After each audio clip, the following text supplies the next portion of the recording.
The air inside the Carter estate in Baldwin Hills smelled of expensive lilies and desperation. It was a scent I had known my entire life. To the untrained nose, it smelled like success. To me, it smelled like a lie that was rotting from the inside out. I stood in the foyer of the house I grew up in and adjusted the collar of my blazer. My palms were sweating. This was ridiculous. I was 36 years old. I had stared down cartel lieutenants and hardened racketeers in federal court without blinking. Yet here I was, terrified to walk into my parents' living room. The driveway was already a parking lot of German engineering. There were 3 Mercedes sedans and a Range Rover that belonged to the bishop. The license plates were a roll call of the black elite of Los Angeles. My father, Reginald Carter, loved nothing more than a captive audience. Today was his 36th wedding anniversary to my mother Genevieve, but everyone knew that was just the excuse. The real reason for the gathering was to show off. I took a deep breath and stepped into the sunken living room. The noise hit me first. It was a wall of laughter and the clinking of crystal glasses. A jazz trio was playing in the corner, but nobody was listening. My mother was standing by the floor-to-ceiling windows that overlooked the city lights. She was wearing a silver gown that was far too young for her, but she wore it with the stubborn pride of a woman who refused to age. She was fussing over my younger sister Tiana. "Mom," I called out. Genevieve did not turn around. She was busy picking a piece of lint off Tiana's shoulder. Tiana was draped across a velvet chaise lounge like a cat that had just eaten a canary. She was wearing a dress that probably cost more than my first car. "Mom." "I have news," I said again. I stepped closer. Genevieve finally looked at me. Her eyes swept over my sensible navy suit and low heels. I saw the familiar flicker of disappointment. It was the same look she gave me when I chose law school over the debutante ball. "Oh, Simone, you made it," she said. Her voice was airy and light. "You look so serious. Why do you always dress like you are going to a funeral?" "I am not going to a funeral, Mom. I am coming from the courthouse." I tried to keep my voice steady. "The president signed my commission this morning. The Senate confirmed it. I am officially a federal judge for the Southern District of New York." I waited. I held my breath. This was the moment. This was the culmination of 12 years of sleepless nights and student loans. I was the first Carter to ever hold federal office. "That is nice, honey," Genevieve said. She turned back to Tiana. "Tiana, stop slouching. You are wrinkling the silk. Preston will be here any minute, and you need to look perfect." The air left my lungs. "That is nice." That was it. I had just achieved a lifetime appointment to the federal bench, and she treated it like I had told her I found a good parking spot. "Did you hear me?" I asked. My voice was tight. "I am a judge." "We heard you, Simone," Tiana said. She took a sip of her champagne and rolled her eyes. "You are a judge. Bang, bang goes the gavel. We get it. You have a job. But today is about Mom and Dad, and it is about Preston. He has a surprise for them." I felt a cold stone settle in my stomach. Of course, it was always about Preston. Preston Hayes, my brother-in-law, the man who had walked into our lives 3 years ago and turned my family into a cult of worship. He was handsome in a slippery sort of way.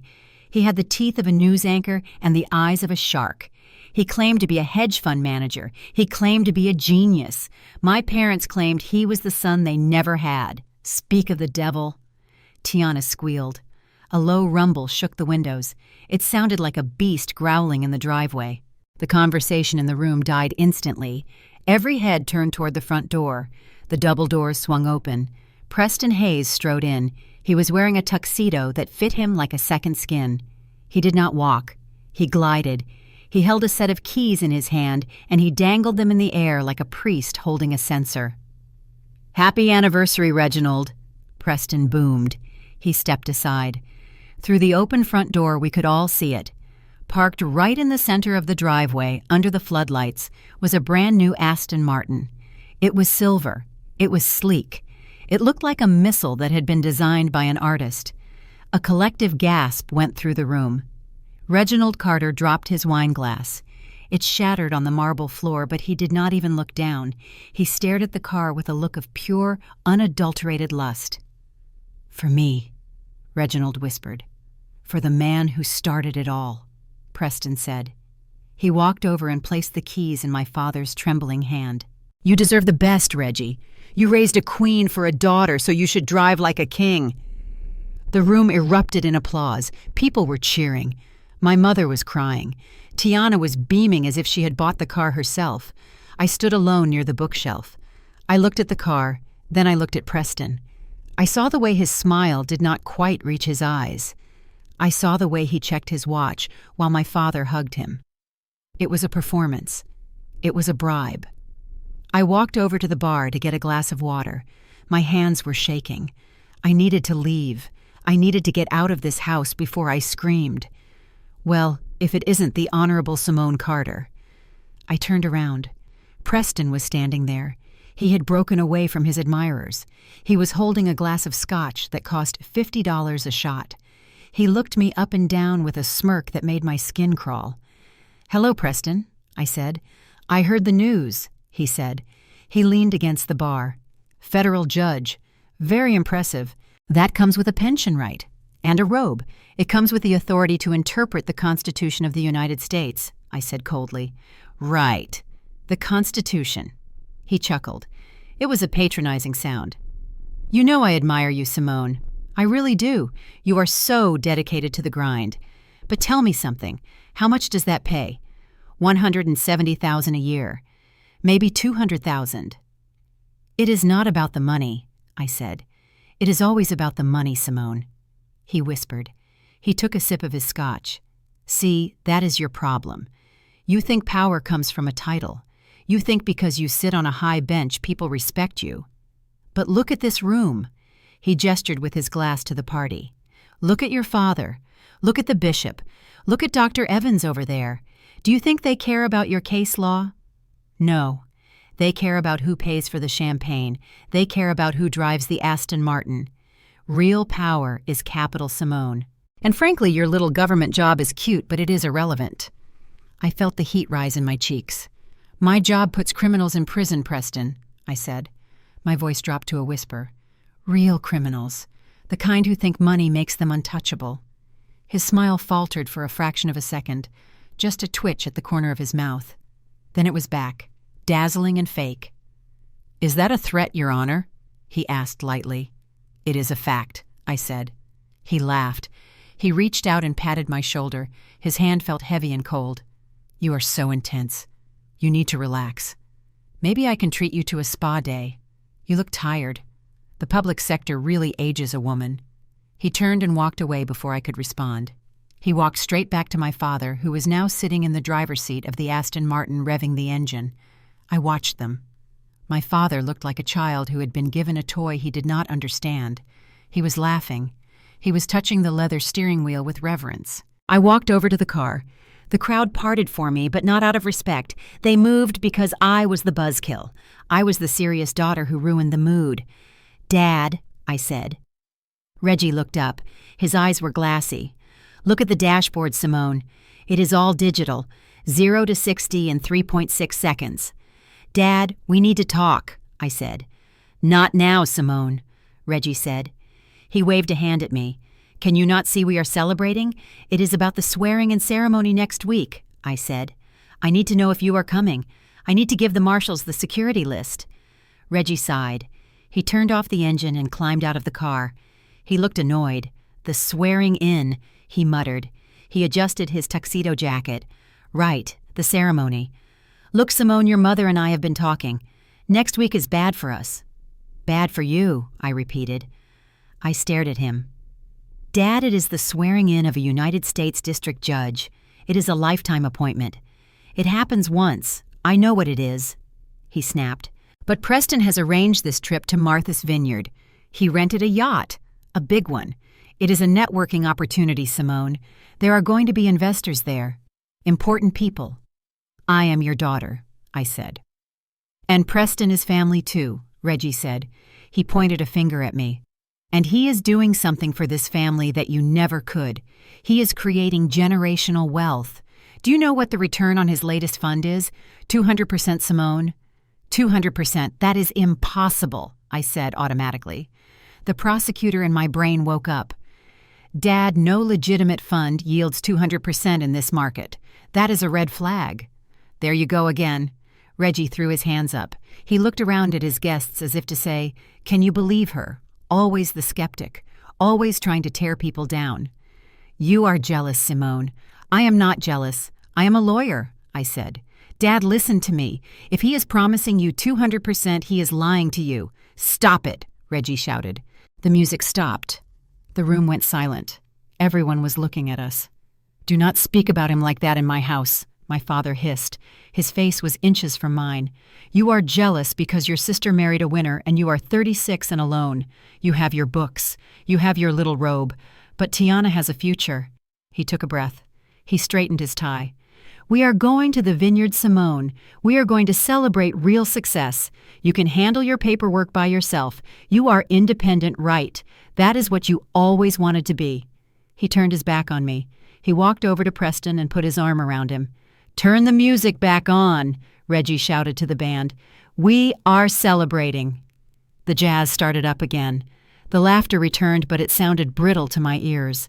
My mother was by the buffet table pretending to arrange the shrimp cocktail. She did not look at me. Tiana was in the corner taking a selfie with the car. I stood there for 5 seconds. 5 long seconds where I realized that the bridge between me and my family had not just burned, it had disintegrated. I turned around and walked to the front door. I walked past the Aston Martin. I walked past the Mercedes. I walked to my 10-year-old Honda Civic parked on the street because there was no room for it in the driveway. I got in and locked the door. The silence inside the car was heavy. I looked back at the house. It was glowing like a lantern in the night. It looked warm. It looked inviting. But I knew the truth. It was a house of cards, and the wind was beginning to pick up. I started my engine. It was not a roar. It was a steady, reliable hum. I drove away into the darkness, leaving the glitter and the noise behind me. I did not cry. I had work to do. 3 days before I was scheduled to place my hand on the Bible and swear an oath to the Constitution, I found myself sitting in a corner booth at the Gilded Bean. It was an upscale coffee shop 3 blocks from the federal courthouse. The air smelled of roasted Arabica beans and expensive cologne. It was the kind of place where a latte cost $8 and the clientele wore suits that cost $3,000. I checked my watch. Preston was 20 minutes late. I should have left. I had a mountain of paperwork on my desk. I had to finalize the guest list for the security detail. I had to meet with the chief judge at 2 o'clock, but Preston had been insistent. He had sent me a text message at 6 in the morning that simply read, "Urgent. Family business. Meet me." When a man like Preston Hayes said family business, he usually meant he wanted to brag about something. But there was a different tone to his text this time. It felt precise. It felt like a summons. The bell above the glass door chimed. I looked up. Preston strode in. He was wearing a pinstripe suit that screamed Wall Street power broker. He was talking loudly into a headset tucked into his ear, ignoring the barista who tried to greet him. He scanned the room until his eyes locked on mine. He did not smile. He pointed a finger at me and then held up one finger to tell me to wait while he finished his call. I took a sip of my black coffee. It was cold. He walked over to the booth and slid into the seat opposite me. He tapped his earpiece to end the call and exhaled loudly. "Sorry about the wait," he said. His voice was smooth, but his eyes were hard. "The Asian markets are volatile this morning. I had to calm down a client in Tokyo who wanted to liquidate a $10 million position. You know how it is. High stakes." "I do not know how it is, Preston," I said. "I deal with justice, not gambling." He chuckled. It was a dry sound. "Always the moral superiority.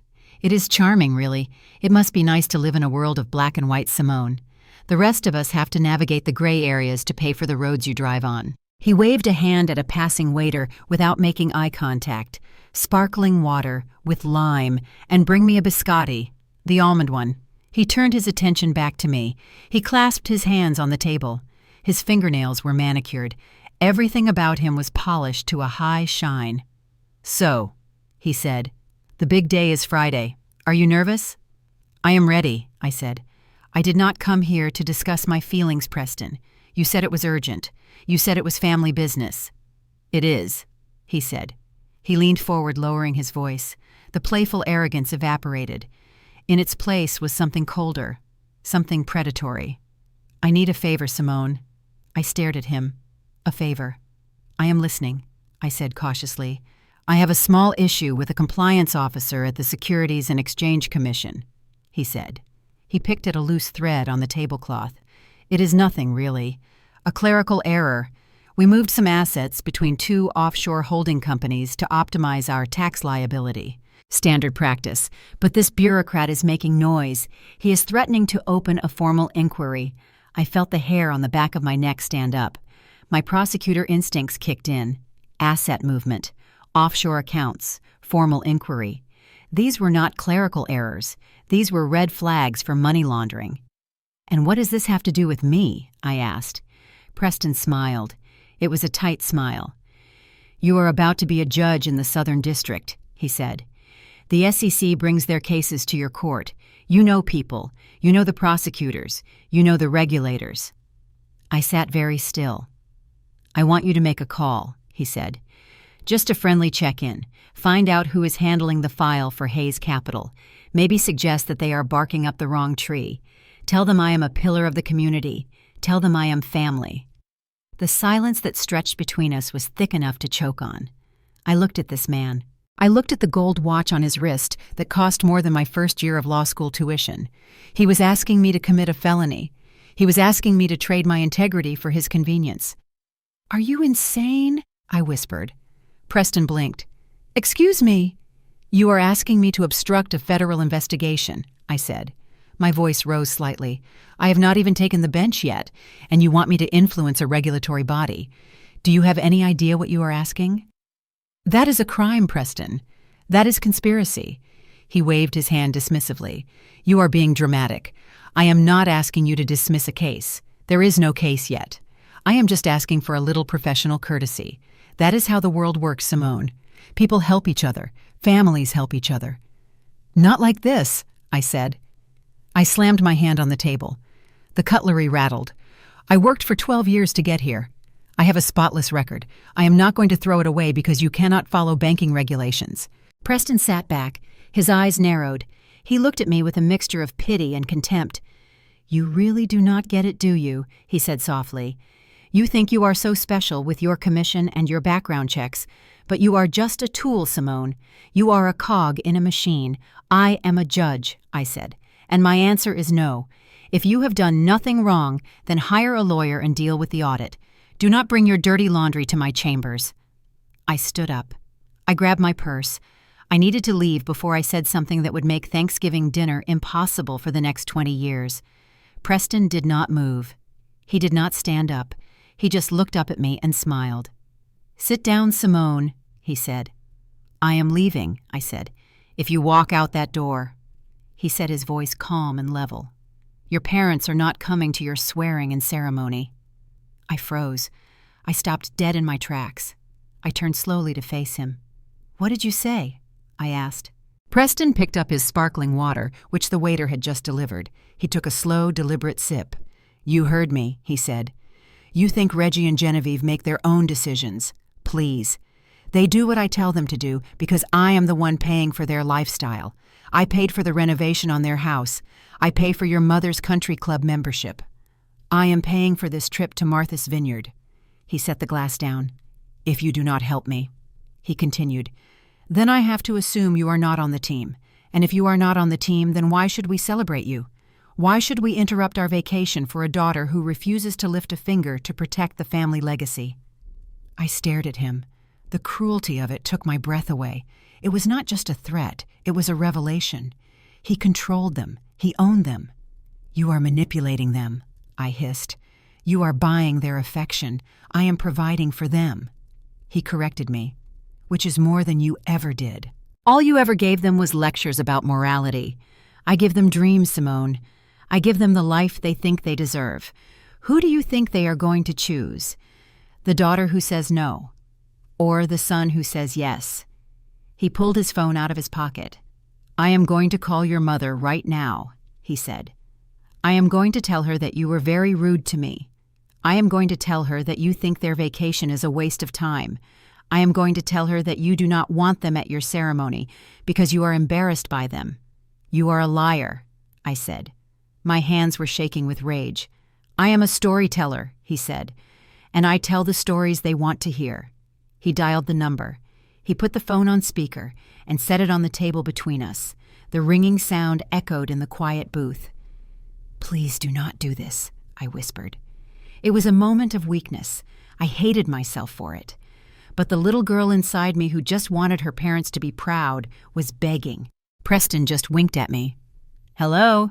My mother's voice chirped through the speaker. She sounded happy. "Hey, Mom, it is Preston," he said. His voice transformed instantly. It became warm and affectionate. The voice of the golden child. "Preston, darling," Genevieve said. "Did you meet with Simone? Is she excited about the big day?" "Well, actually, that is why I am calling," Preston said. He looked me dead in the eye as he spoke. "We are sitting here having coffee, and honestly, Mom, I am a little hurt. Simone is being difficult." "Difficult?" Genevieve asked. Her tone sharpened immediately. "What did she do? She is just very stressed, I think." Preston lied smoothly. "She started going on and on about how this vacation to Martha's Vineyard is a mistake. She said you and Reggie are spending too much money. She said it looks bad for her image if you guys are flashing wealth around while she is taking a government oath." "What?" Genevieve shouted. Her voice was shrill. "She said that." I tried to speak. "Mom, that is not TR." Preston held up a finger silencing me. "She thinks you guys should cancel the trip," he continued. "She thinks you should stay home and be humble. She actually said she would prefer if you did not come to the ceremony if you are going to arrive in a private jet. She said it is embarrassing for her." I felt the blood drain from my face. It was a master class in manipulation. He took her insecurities and weaponized them. "Embarrassing," Genevieve sputtered. "After everything we have done for her, we sacrificed everything to send her to that law school, and now she is ashamed of us because we have a little money. Because you were generous enough to treat us." "I tried to defend her mom," Preston said. "I told her she should be proud of her family, but she is just so rigid. She thinks she is better than us, Mom." "Let me talk to her," Genevieve demanded. "Put her on." Preston slid the phone toward me. He leaned back in the booth, crossing his arms. He looked like a cat who had just knocked a vase off a shelf and was waiting for the crash. "Mom," I said. My voice was trembling. "He is lying." "I never said that." "Do not lie to me, Simone," Genevieve snapped. "I know how you are. You have always been judgmental. You look down your nose at your father and me. You think because you read books and wear those dusty robes that you are the moral authority of this family." "Mom, please listen," I pleaded. "He asked me to do something illegal. He asked me to fix an investigation." "Oh, stop it." Genevieve cut me off. "Always the drama queen. Preston is a businessman. He deals with complex things that you do not understand. He tries to include you, and you accuse him of crimes. You are jealous, Simone, just like your father said. You cannot stand that Tiana married a man who knows how to make money." "Mom, I am a federal judge," I said. "I am trying to protect you." "No," Genevieve said coldly. "You are trying to control us." "Well, guess what, Simone? We are not coming." The words hit me like a physical blow. "What?" I whispered. "We are not coming to your swearing in," she repeated. "Why should we go where we are not wanted? Why should we sit there and be judged by you and your snooty colleagues? We are going to Martha's Vineyard. We are going to celebrate with the people who actually love us, with the people who appreciate us." "Mom, this is a once-in-a-lifetime event," I said. Tears pricked my eyes. "Please, do not do this." "You made your choice, Simone," Genevieve said. "You chose your job over your family, so go hug your Constitution. We will be on the yacht." Click. The line went dead. The silence returned to the booth. It was heavy and suffocating. Preston reached out and picked up his phone. He slipped it into his breast pocket. "Well," he said, "that settles that." He stood up and buttoned his jacket. He looked down at me. I sat frozen in the booth. I felt hollowed out. He had taken the one thing I had been holding on to, the hope that my parents would finally see me, and he had crushed it under the heel of his Italian loafer. "You should have taken the deal, Simone," he said. "It would have been so much easier for everyone." He tossed a $20 bill onto the table. "Coffee is on me," he said. "Buy yourself something nice. Maybe a cat. I hear they are good company for lonely women." He turned and walked out of the coffee shop. He strutted past the glass window. He did not look back. I sat there for a long time. The almond biscotti lay untouched on the table. The sparkling water went flat. I looked at the empty chair where he had sat. I realized then that I had made a mistake. I had thought Preston Hayes was just a greedy man. I had thought he was just a grifter. I was wrong. He was not just a thief. He was an executioner. He had just executed my relationship with my parents with a single phone call. I picked up the $20 bill. It felt greasy in my hand. I stood up. I walked to the counter and dropped the money into the tip jar. The barista looked at me with surprise. "Keep it," I said. My voice sounded strange to my own ears. It was hard. It was flat. It was the voice of a woman who had nothing left to lose. I walked out into the bright sunshine of the city. The courthouse loomed in the distance. It was a massive fortress of stone and steel. 3 days. In 3 days, I would have the power to sign warrants. In 3 days, I would have the power to command the FBI. Preston thought he had won. He thought he had isolated me. He thought that by taking away my family, he had made me weak. He was wrong, too. He had not made me weak. He had made me focused. He had cleared the distractions from my path. There would be no family dinners to worry about, no guilt trips to navigate, no parents to please. There was only the law, and there was only him. I started walking toward the courthouse. My stride lengthened. My heels clicked a steady rhythm on the concrete. Tick-tock, Preston, I thought. Tick-tock. The heavy black silk of the judicial robe felt cool against my skin. It was not just a uniform, it was armor. I stood before the full-length mirror in the holding room of the Thurgood Marshall Courthouse. The room was silent save for the hum of the air conditioning and the frantic beating of my own heart against my ribs. I smoothed the pleats of the robe. My hands were steady. They had to be. Today was the culmination of 12 years of sleepless nights. It was the sum of every student loan payment and every skipped holiday. It was the answer to every person who had looked at a young black girl from Baldwin Hills and suggested she might be better suited for social work than constitutional law. On the vanity table, my phone buzzed. It buzzed again and again. It was a relentless, cheerful vibration that shattered the solemn silence of the room. I knew I should not look. I knew I should power it down and walk into my future without looking back. But the daughter in me was still alive. She was small and bruised, but she was still hoping for a miracle. I picked up the phone. The screen was flooded with notifications from the family group chat titled The Carter Dynasty. There were no messages wishing me luck. There were no prayers for my success. Instead, there were photos. Dozens of them. First came a selfie of Tiana holding a champagne flute against a backdrop of turquoise water. The caption read, "Living our best life." Then came a photo of my mother Genevieve wearing a wide-brimmed hat and oversized sunglasses. She was laughing with her head thrown back. She looked radiant. She looked rich. She looked like a woman who did not have a care in the world. Finally, there was a video.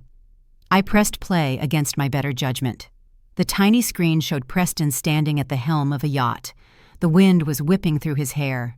He held a tumbler of scotch in one hand, and he pointed at the horizon with the other. "To the good life," Preston shouted over the roar of the engine, "and to family who knows how to enjoy it." My father Reggie stepped into the frame. He clapped Preston on the back. "That is right, son," he yelled. "This is what success looks like." The video ended. I stared at the black screen. This is what success looks like. They were 300 miles away in Martha's Vineyard, spending money they did not have to impress people they did not like.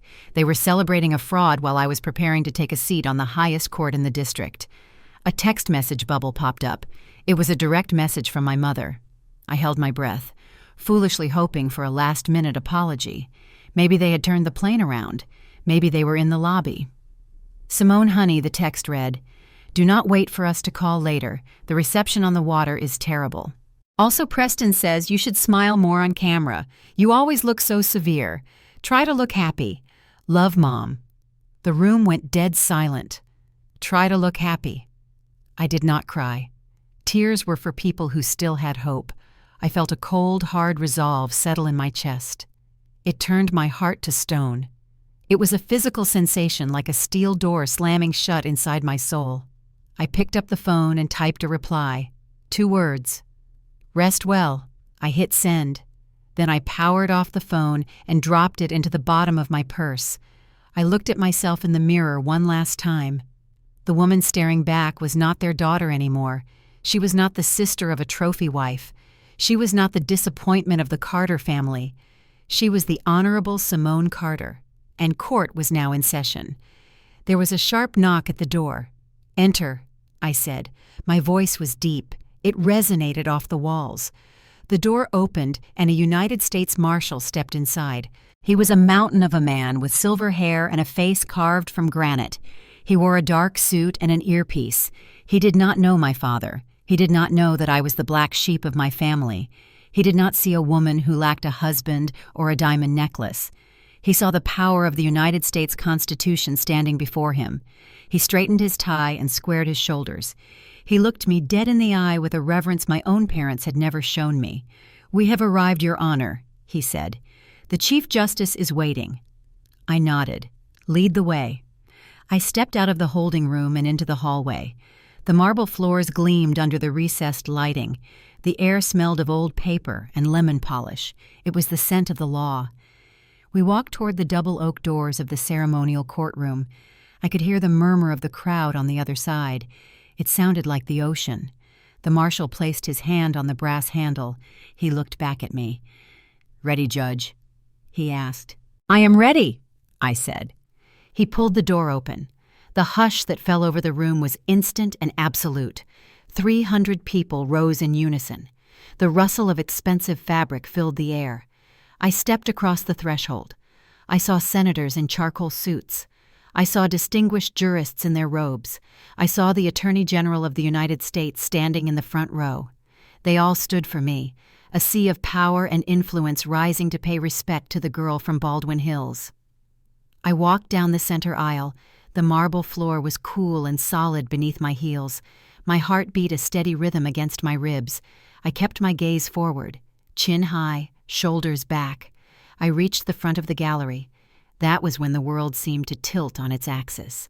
To my right, the first row was cordoned off with a velvet rope. There were 4 seats draped in pristine blue fabric.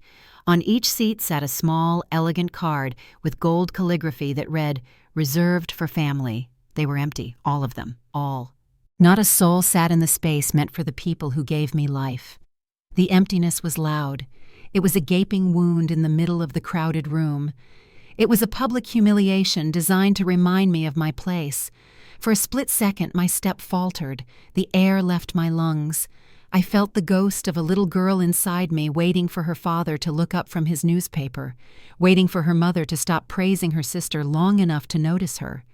The humiliation burned hot behind my eyes. They truly did not come. Preston had not been bluffing. He had executed his threat with surgical precision. But as I looked at those vacant chairs, something inside me snapped. The grief did not break me. It calcified. It turned into something cold and unbreakable. I realized in that moment that their absence was not a tragedy. It was a release. I did not need them to fill those seats. I filled the room all by myself. My eyes hardened into steel. I walked past the empty row without turning my head again. I ascended the steps to the bench where the Chief Justice of the United States waited. He held a weathered Bible. It was the same one used by Thurgood Marshall. I placed my left hand on the leather cover. It felt warm. It felt alive with history. I raised my right hand. "Repeat after me," the Chief Justice said. His voice was grave and kind. "I, Simone Carter," I said. My voice did not tremble. It resonated off the high vaulted ceiling. It was commanding. It was not the voice of a daughter or a sister. It was the voice of authority. It was the voice of the federal government. "Do solemnly swear that I will administer justice without respect to persons," I continued. The words tasted like iron. Without respect to persons. That meant everyone. That meant the poor and the rich. That meant the stranger and the brother. That meant the hedge fund manager and the father. "And do equal right to the poor and to the rich," I said. "And that I will faithfully and impartially discharge and perform all the duties incumbent upon me as United States District Judge under the Constitution and laws of the United States." "So help me God. Congratulations, Judge Carter," the Chief Justice said. He handed me the gavel. It was heavy in my hand. It was a solid weight of power and responsibility. I curled my fingers around the polished wood. I turned to face the room. The applause rose like a wave. It was deafening. But I did not look at the smiling faces of the senators. I did not look at the proud tears of my law school professors. I looked straight into the red light of the primary television camera mounted on the back wall. I stared down the lens. I projected my gaze across the airwaves. I knew that the signal was being beamed up to a satellite and rained down across the country. 300 miles away in the Delta Sky Club at the Martha's Vineyard Airport, the sun was shining on my family's betrayal. Reggie was slumped in a leather armchair nursing a headache that even the Bloody Mary in his hand could not cure. Genevieve was passed out behind her oversized sunglasses, snoring softly. Tiana and Preston were huddled over a phone, filtering photos of themselves. They were bored. They hated waiting for their flight. Reggie sighed and rubbed his temples.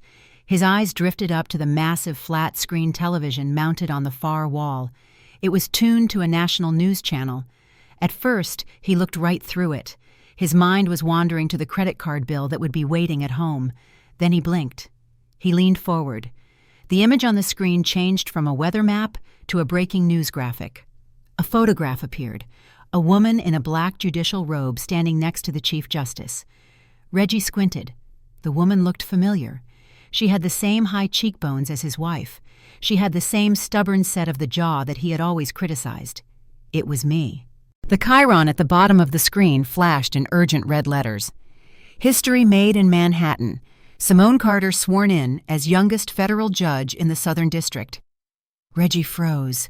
His breath caught in his throat. "Genevieve," he hissed. He elbowed my mother.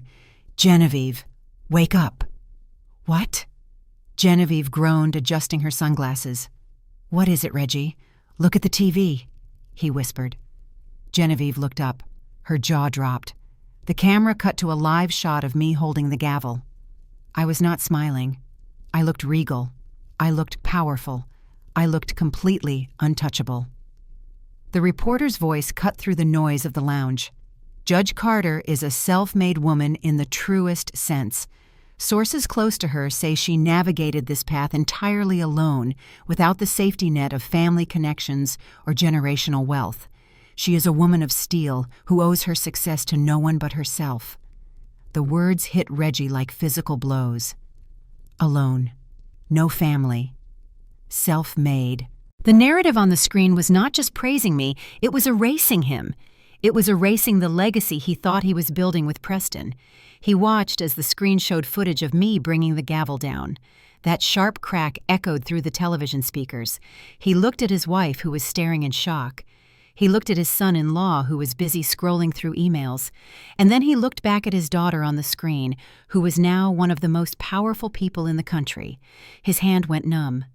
The ceramic coffee cup he had been holding slipped from his fingers. It hit the polished floor with a deafening crash, shattering into a dozen pieces and splashing hot brown liquid across his Italian loafers. Every head in the VIP lounge turned. The silence was broken.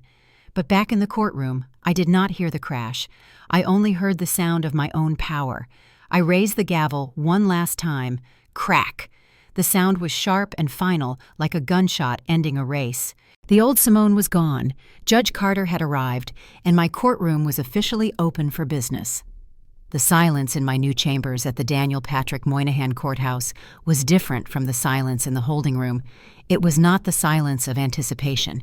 It was the heavy, suffocating silence of absolute authority. 1 week had passed since I took the oath. My office smelled of lemon polish and old leather. It was a sanctuary of order. The mahogany desk was wide enough to land a small aircraft on. The bookshelves were lined with leather-bound volumes of the Federal Reporter. Behind me, the floor-to-ceiling window offered a panoramic view of the Manhattan skyline. The city looked peaceful from up here. It looked organized, but down on the street it was chaos, and I knew that sooner or later the chaos would find its way to my door. I sat in my high-backed leather chair reviewing a sentencing memorandum for a narcotics trafficking case. My eyes scanned the words, but my mind was elsewhere. It was drifting back to the empty seats in the front row. It was drifting back to the silence of my phone. I had not heard from my parents in 7 days. No congratulations card, no flowers, no text message saying they were proud. They were still in Martha's Vineyard. I knew this because Tiana was still posting photos. The latest one showed her holding a lobster the size of a small dog. She looked happy. She looked oblivious. A sharp knock on the heavy oak door shattered my concentration. "Come in," I called out. The door swung open. It was not my clerk. It was a man I recognized by reputation but had never met formally. Assistant United States Attorney Darius Cole stepped inside. He was a man who wore his ambition like a weapon. He was young for his position, perhaps 35 years old, but his eyes were ancient. He had the sharp, predatory gaze of a prosecutor who did not just want to win cases. He wanted to destroy his opponents. He was wearing a charcoal suit that was well-tailored but inexpensive. He was carrying a thick red folder. He held it against his chest with both hands. "Judge Carter," he said. His voice was a deep baritone that filled the room. "I apologize for the intrusion. I told your clerk it was a matter of national security. That usually gets me past the gatekeepers." I set my pen down. In this building, national security usually meant a terrorist threat or a foreign diplomat claiming immunity. It did not usually involve a prosecutor showing up unannounced in the middle of the afternoon. "You have my attention, Mr. Cole," I said. "Please sit down." He did not move. He stood in the center of the Persian rug that covered the floor. He looked at me with a mixture of respect and suspicion. "I prefer to stand, Your Honor," he said. "What I have to say is difficult, and I want to be ready to leave if you order me out." I leaned back in my chair. I clasped my hands together. "You are making me nervous, Mr. Cole," I said calmly. "Speak your mind." He took a step forward. He placed the red folder on the edge of my desk. He did not let go of it immediately. His fingers lingered on the cardboard as if he were afraid of what would happen when he released it. "We are opening a sealed indictment this afternoon," he said. "It involves a high-yield investment fund operating out of Midtown with offshore holdings in the Cayman Islands. The charge is wire fraud, money laundering, and securities fraud." I nodded. "That sounds like a standard Tuesday in the Southern District. Why are you bringing this to me personally?" "Because the target of the investigation is Preston Hayes," he said. The name hung in the air like a guillotine blade. I felt my heart stop for a single beat. Then it started again, hammering a frantic rhythm against my ribs. I kept my face completely impassive. I had practiced this look in the mirror for years. It was the judicial mask, the face that gave nothing away. "I see," I said. My voice was steady. "You are aware that he is my brother-in-law." "We are aware," Cole said. "Then you know I must recuse myself immediately," I said. I reached for my phone to call the clerk. "I cannot hear this case. You need to take this to the clerk for reassignment." "Put the phone down, Judge," Cole said. His voice was sharp. It cracked like a whip. I froze. I looked up at him. His eyes were hard. "Excuse me?" I said. My tone dropped 50 degrees. "You do not give orders in my chambers, Mr. Cole." "I am not here to ask for a recusal, Judge," he said. "I am here to give you a warning, and I am breaking about 6 different protocols to do it because I respect what you represent, but you need to listen to me very carefully." He let go of the folder. He took a step back. "This investigation has been running for 6 months," he said. "We have wiretaps. We have forensic accounting. We have a cooperating witness inside his firm. Preston Hayes is running a Ponzi scheme, Judge, a classic textbook pyramid. He is paying old investors with new money. He is skimming 20% off the top for personal use." I stared at him. I knew Preston was greedy. I knew he was arrogant. But a Ponzi scheme, that was not just a crime. That was a suicide mission. "Why are you telling me this?" I asked. "Because 10 minutes ago the Office of Professional Responsibility opened a formal inquiry into you," Cole said. The room spun. The Office of Professional Responsibility, Internal Affairs, the people who hunted corrupt judges. Me, I whispered. On what grounds? Cole reached into his jacket pocket. He pulled out a photograph and slid it across the mahogany desk. It was a grainy surveillance photo. It was taken through the window of a coffee shop. It showed me sitting in a booth at the Gilded Bean. I was leaning forward.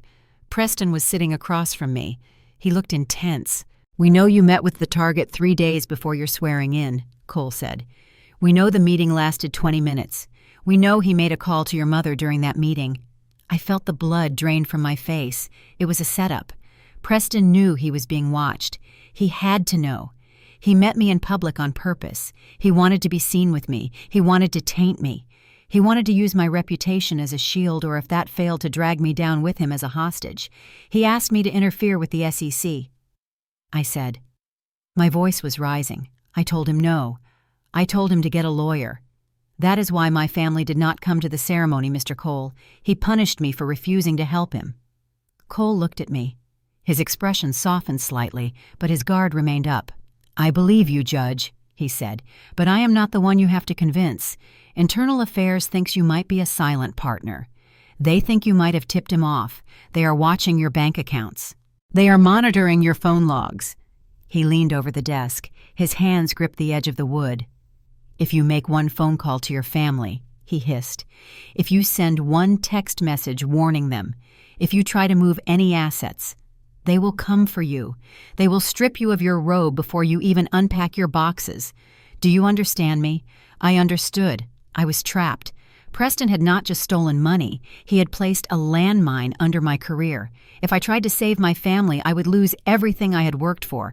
I would be disbarred. I would be disgraced. "I understand," I said. My voice was hollow. "Good," Cole said. He tapped the red folder. "Now for the ugly part. You need to see this." "I do not want to see it," I said. "You have to," he insisted, "because when we execute the arrest warrant tomorrow morning, it is going to get very messy, and you need to know exactly how much damage he has done." I reached out. My hand trembled slightly. I opened the red folder. The first page was the affidavit. It outlined the scheme. Fake returns, shell companies in the Cayman Islands. It was sloppy and it was desperate. He was drowning in debt. I turned the page. It was a list of recent investors. These were the people who had bought into the fund in the last 30 days. These were the people whose money was being used to plug the holes in the sinking ship. My eyes scanned the list. I saw names of local churches. I saw a teacher pension fund, and then my breath hitched in my throat. There at the top of the list were two names that made the letters blur before my eyes: Reginald and Genevieve Carter. I stared at the numbers next to their names. I blinked, trying to make them change, but the ink was black and permanent. $500,000.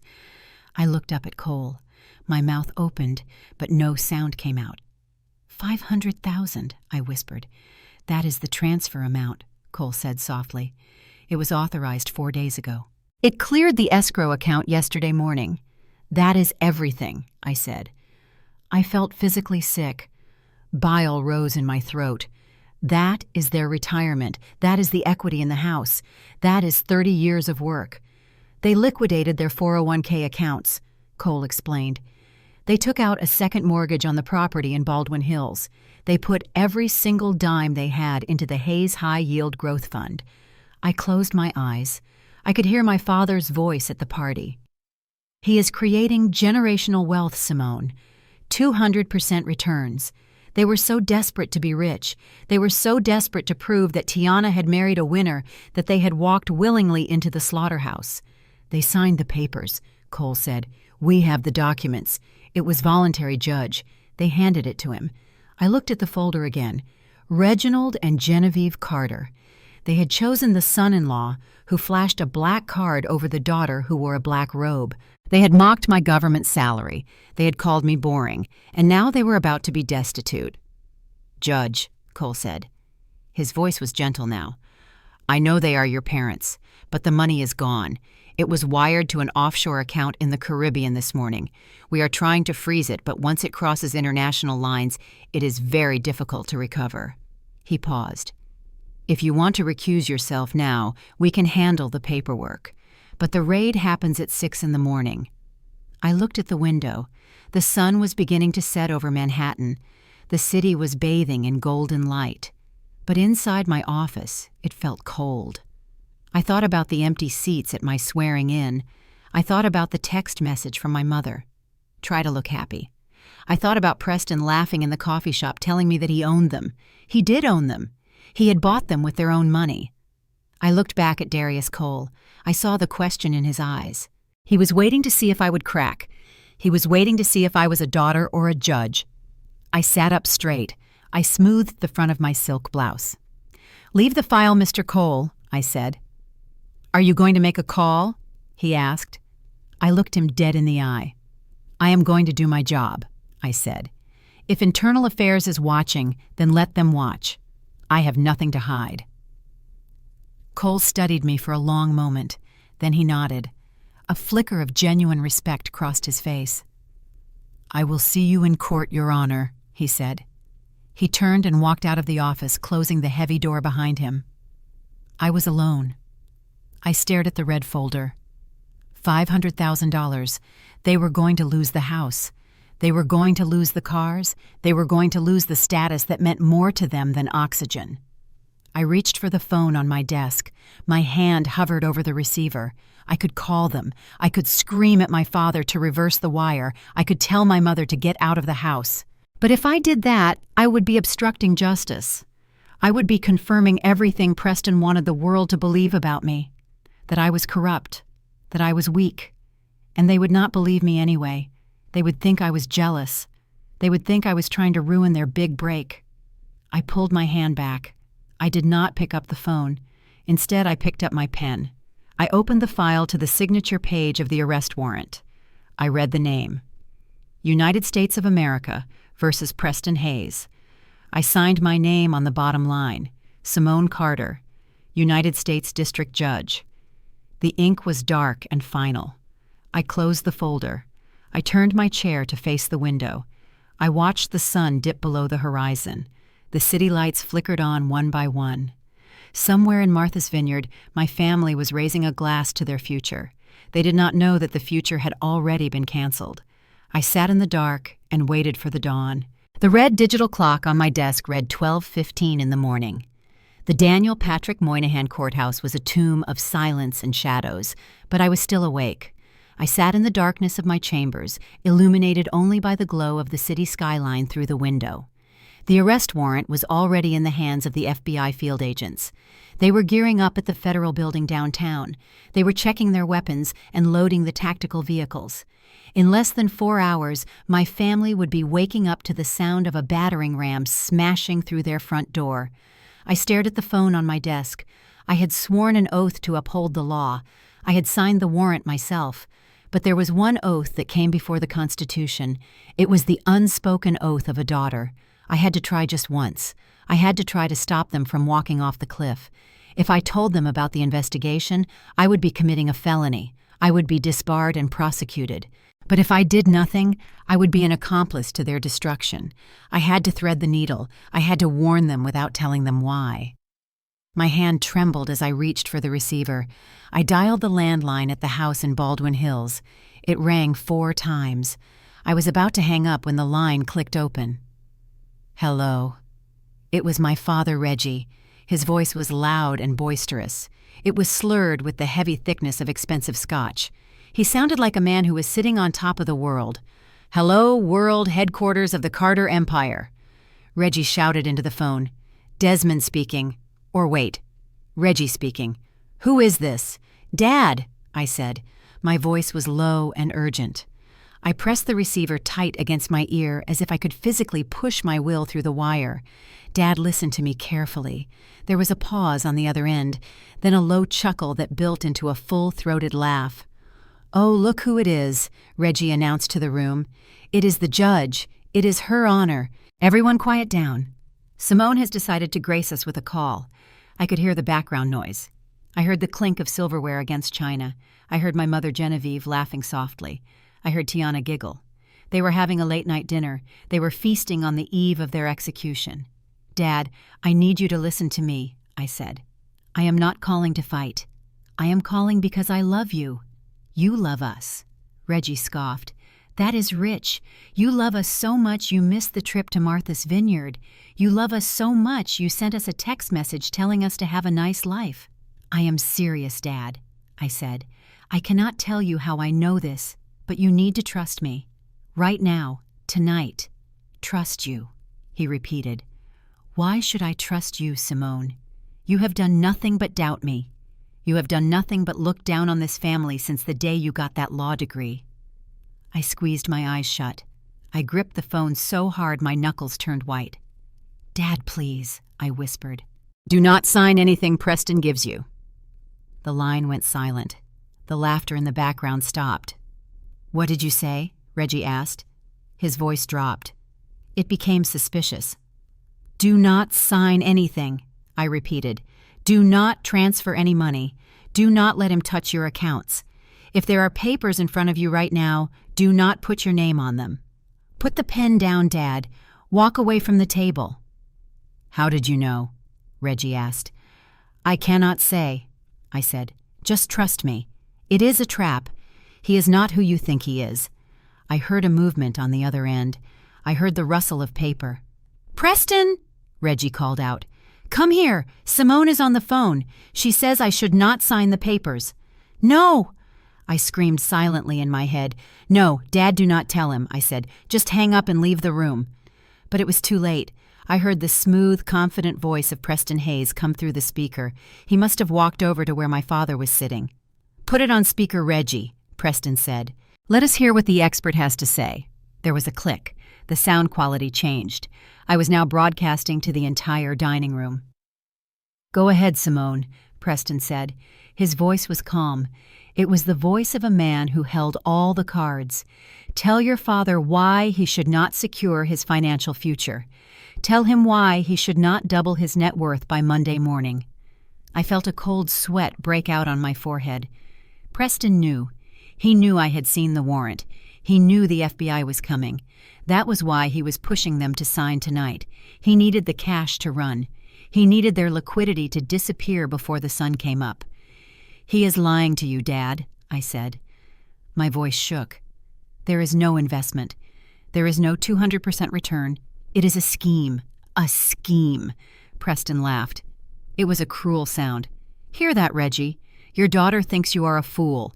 She thinks you are too stupid to understand high finance. She thinks you need her permission to handle your own money." "I am not calling him stupid," I said. "I am trying to save his life." "Preston, stop this. You know what is happening. You know it is over. I know that you are jealous," Preston shot back. He did not miss a beat. He twisted the knife instantly. "You cannot stand it, can you, Simone?" he shouted. "You cannot stand the idea that Tiana is going to be richer than you. You have your little robe and your little gavel, but Tiana is going to have a private island. And you hate it. You hate that your father is finally going to be the big man he always wanted to be." "That is not true," I said. "It is true," Genevieve's voice cut in. She sounded drunk and angry. "You have always been jealous of Tiana. You have always tried to ruin her happiness. This is a new low, Simone, calling in the middle of the night to sabotage your father's deal." "Mom, he is a criminal," I pleaded. "He is a genius." Genevieve screamed. "And you are a bitter, lonely woman who wants everyone else to be as miserable as she is." I felt tears hot and stinging well up in my eyes. They were not listening. They were inoculated against the truth by their own greed. "Dad," I said. I tried one last time. I summoned every ounce of authority I had. I spoke not as a daughter, but as a judge. "Reginald Carter, if you sign that paper, you will lose everything. You will lose the house. You will lose the pension. You will be homeless. I am telling you this as a fact. Do not do it." There was a long silence. For a second, I thought I had reached him. I thought maybe the fear in my voice had pierced through the fog of alcohol and arrogance. Then Reggie spoke. "You think you are so smart," he said. His voice was low and dripping with venom. "You think because you work for the government you know everything. But you do not know about loyalty, Simone. You do not know about family. Preston is family. You are just a traitor." I heard the scratch of a pen on paper. It was a loud, deliberate sound. It sounded like a shovel digging a grave. "I am signing it, Simone," Reggie said. "I am signing the deed. I am signing the transfer authorization. $500,000. It is all going to Preston." "Dad." "No," I whispered. "It is done," Reggie said. He sounded triumphant. He sounded like a man who had just won the lottery. "There," he said. "I signed it. And do you know what I am going to do with the profits, Simone? I am going to buy the building you live in. I am going to buy your penthouse just so I can evict you. How does that sound for justice?" I felt the blood run cold in my veins. He had done it. He had actually done it. He had handed over everything. The house they had lived in for 30 years, the retirement money they had saved for decades, the legacy they were so desperate to protect. It was all gone, vaporized into the offshore ether. There was nothing left to say. The crime was consummated. The victim had willingly walked into the slaughterhouse and handed the butcher the knife. Preston spoke one last time. "Thank you, Simone," he said softly. "Your call was just the motivation he needed." Then the line went dead. I sat there in the dark holding the phone. The dial tone buzzed in my ear. It was a flat, monotonous sound that signaled the end of the Carter dynasty. I placed the receiver gently back onto the cradle. I took a deep breath. I let the last shred of guilt leave my body. "Okay, Dad," I whispered to the empty room. "I tried to save you. I really did. But you would not listen. So now I am going to let the law teach you the lesson you refused to learn from me." I stood up and walked to the window.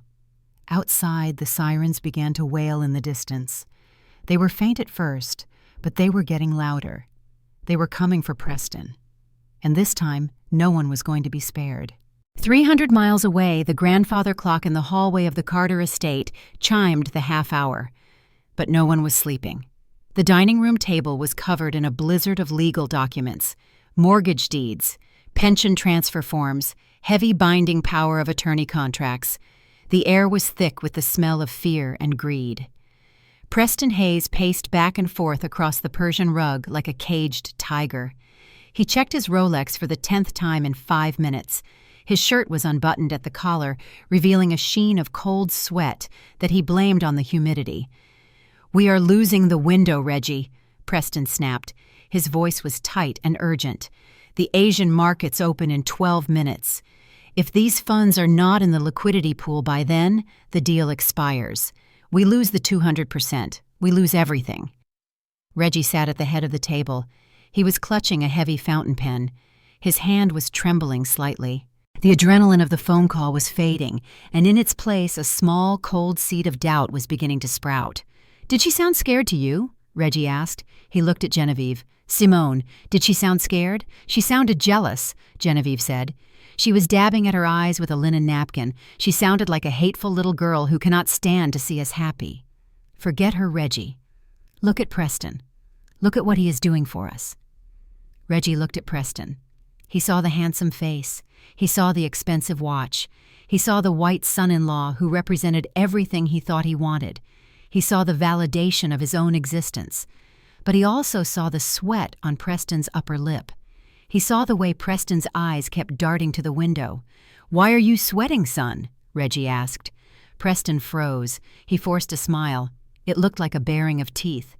"I am not sweating, Reggie. I am excited. This is the biggest deal of my life, of our lives, but we need to move. I need the second signature on the wire transfer." He slid the paper across the mahogany table. "Sign here," Preston commanded. It was not a request. It was an order. Reggie looked at the paper. Authorization to liquidate all assets. He thought about Simone's voice. It is a trap. Then he looked at Tiana. She was looking at him with wide, expectant eyes. "Daddy, please," Tiana said. "Do it for us. I want the house in the Hamptons. You promised." Reggie grit his teeth. He was not going to be the bad guy. He was not going to be the failure. He was going to be the hero. He grabbed the pen. He signed his name with a flourish. Reginald Carter. Then he pushed the paper toward Genevieve. "Your turn," he said. Genevieve did not hesitate. She signed her name with a shaky scrawl. The moment the ink hit the final page, Preston snatched the documents from the table. He did not say thank you. He did not smile. He pulled out his phone and opened a banking app. His thumbs flew across the screen. "Initiating transfer," he muttered, "authorizing liquidation of assets, wiring to the holding account." He tapped the screen one last time. A green checkmark appeared. The money was gone. $500,000. The house equity. The retirement. All of it beamed instantly to a numbered account in the Cayman Islands that Reginald Carter would never be able to access. Preston let out a long, shuddering breath. The color returned to his cheeks. He slid the phone into his pocket and looked down at his in-laws. "It is done," Preston said. His voice dropped to a whisper that sounded like relief but was actually a goodbye. "You did the right thing, Reggie. Go to sleep. By the time you wake up tomorrow, our lives will be completely different. Get ready to count your money." Reggie smiled. He felt a wave of exhaustion wash over him. "We did it, Genevieve," he said. "We are rich." He reached for his scotch glass to make a toast. But Preston was already walking out of the room. He did not look back. He walked straight toward the kitchen door that led to the garage. "Where are you going?" Tiana asked. "I have to go to the office." Preston called out without stopping. "To monitor the markets. I will be back for breakfast." The door swung shut behind him. Reggie took a sip of his scotch. It tasted bitter. He looked around the dining room. The crystal chandelier sparkled overhead. The silk curtains hung heavy and luxurious. He closed his eyes and imagined the penthouse apartment he was going to buy. He imagined the look on Simone's face when he handed her the eviction notice. He fell asleep in his chair, dreaming of revenge. He did not hear the sound of the garage door opening. He did not hear the engine of the Aston Martin firing up.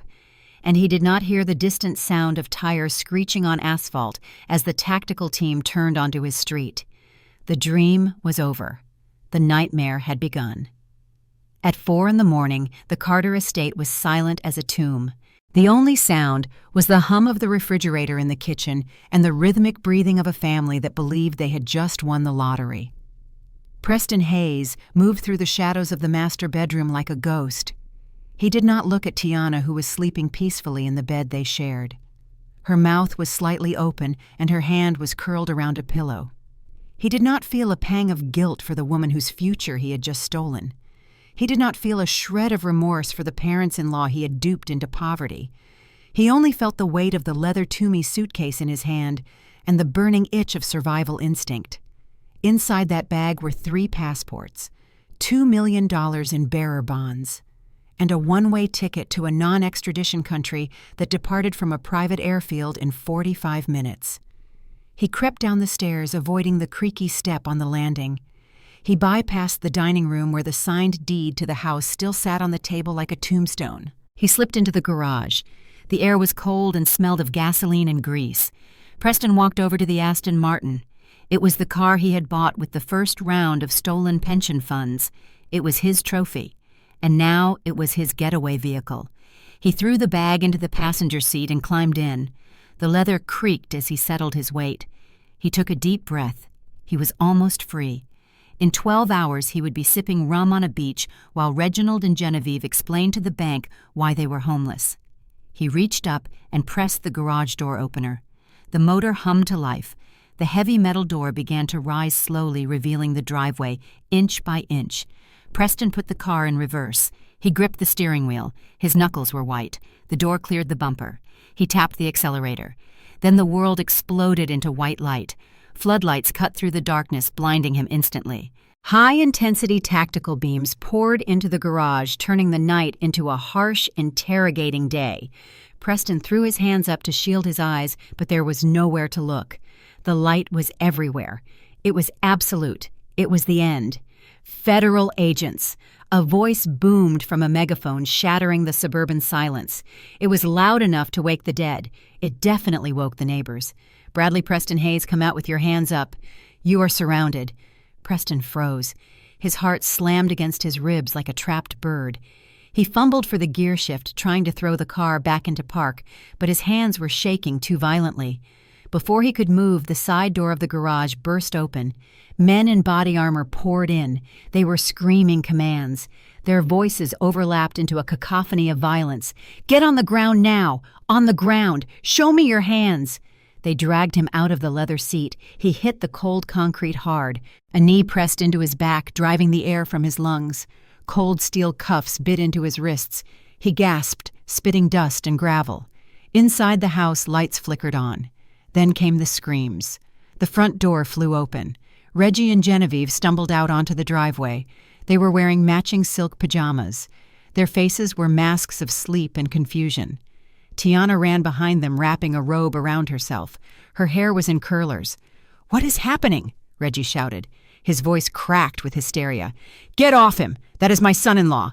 He ran toward the officers, waving his arms. "Step back, sir!" an agent shouted. He raised his hand toward his holster. "Do you know who I am?" Reggie screamed. "I am Reginald Carter. This is private property. You are trespassing." Nobody listened. Reggie stopped dead in his tracks. He watched as two agents hauled Preston to his feet. The golden boy was covered in grease. His lip was bleeding. His tuxedo shirt was torn. He looked at Reggie not with love, but with the pure hatred of a man who had just been caught in a trap. "You idiot!" Preston spat. "You loudmouth idiot!" Reggie blinked. He looked at the man he had worshipped. "Preston," he stammered. "What is going on? Tell them. It is a mistake." "It is not a mistake, Mr. Carter." A man walked out from behind the wall of tactical vehicles. He was wearing a windbreaker with FBI stenciled on the back in yellow letters. It was Darius Cole. He looked tired but satisfied. He held a clipboard in his hand. "We have a federal warrant for the arrest of Preston Hayes." Cole said, his voice flat and professional. "The charges are wire fraud, securities fraud, and money laundering." "Laundering," Genevieve whispered. She clutched her pearl necklace. "That is impossible. He is a businessman. He manages our retirement." Cole looked at her. He looked at the terrified woman standing in her silk pajamas on the lawn while her neighbors watched from behind their curtains. "He is not a businessman, Mrs. Carter," Cole said brutally. "He is a thief, and unfortunately you are his victims." "No!" Tiana shrieked. She pushed past her mother. She ran up to Cole. Her face was twisted in a mask of jealous rage. "You are lying!" she screamed. "Simone sent you. Didn't she? She sent you here to ruin us because she is jealous. She wants to ruin our trip to the vineyard." Cole did not flinch. He looked at Tiana with profound pity. "Your sister did not send us, ma'am. The evidence sent us. And I suggest you step back before we charge you with obstruction." He signaled to the agents. "Take him away." They began to drag Preston toward the armored van. Preston struggled. He kicked out at the gravel. "Wait!" Tiana cried. She grabbed Preston's arm. "Baby, tell them. Tell them about the money. Tell them about the house in the Hamptons." Preston stopped. He looked at his wife. His eyes were cold and dead. "There is no house, Tiana," he said. "There never was." "What?" Tiana whispered. "And the car." Preston laughed, a cruel sound that echoed in the morning air. "The car is a lease. I have not made a payment in 4 months. The repo guys are going to be here any minute." Tiana stepped back as if he had slapped her. "But the ring!" She stammered.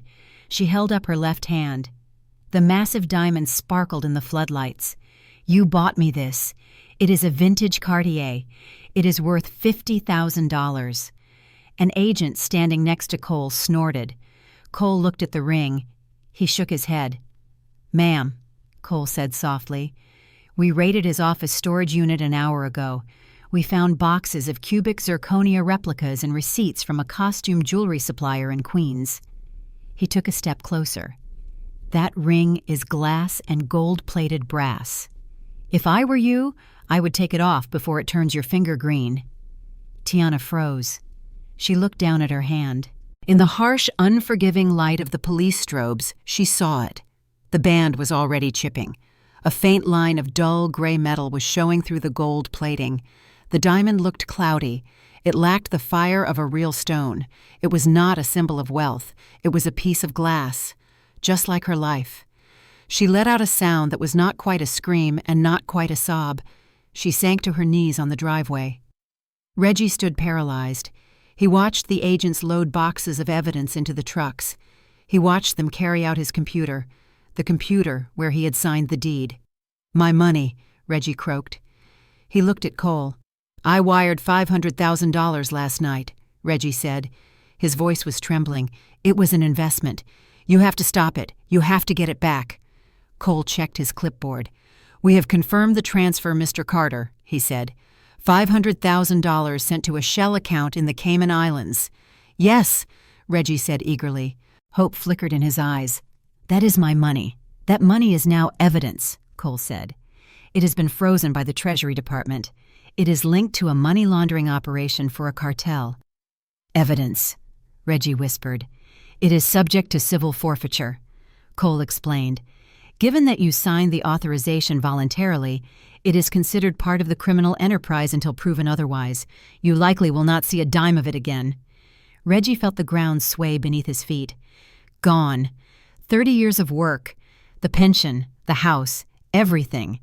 "And since you signed the deed over to a holding company owned by the defendant," Cole added, delivering the final blow, "you are technically trespassing in a crime scene right now.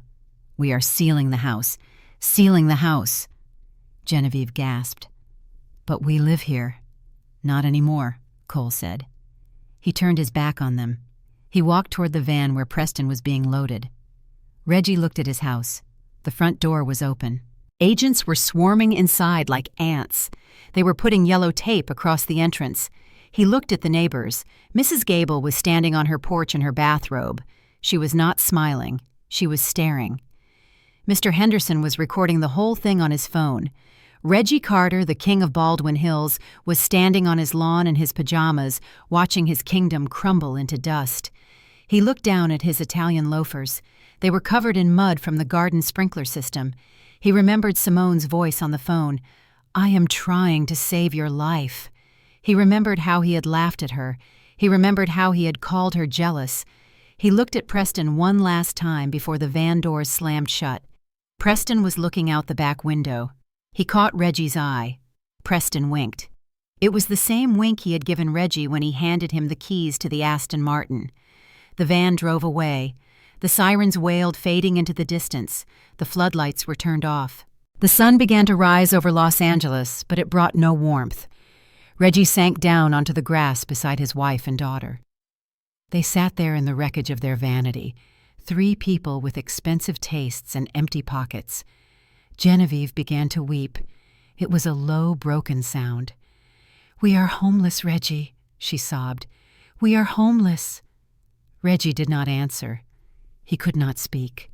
He reached into his pocket and pulled out the only thing he had left. It was the key to the Aston Martin. A tow truck pulled into the driveway. The driver hopped out and hooked a chain to the silver bumper of the car. "Hey," Reggie whispered. "That is my car." The driver did not hear him. He winched the car up onto the flatbed. Reggie watched it go. He closed his hand over the key. The metal bit into his palm. It was sharp. It drew blood.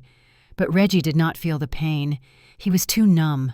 He looked at the rising sun and realized for the first time in his life that the darkness was not out there in the world.